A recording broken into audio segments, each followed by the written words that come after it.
Hey guys, welcome back to this channel. In this video, I'll be showing you guys what you can do if you have a lot of weeds in your inventory in Heartopia and you don't know what to do with it.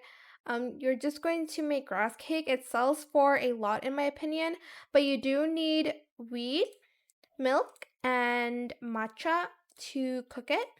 And the recipe is from the Adventure Rally like puzzle piece. Make sure you light up all of it. It's going to be there to collect on the sixth day.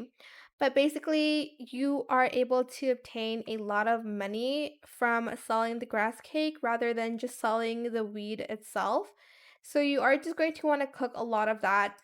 And yeah, it profits for a lot of money. It's not very hard to make. That is basically it. I hope it was helpful for you guys. Don't forget to like, comment, share, and also subscribe to this channel if you haven't done that already.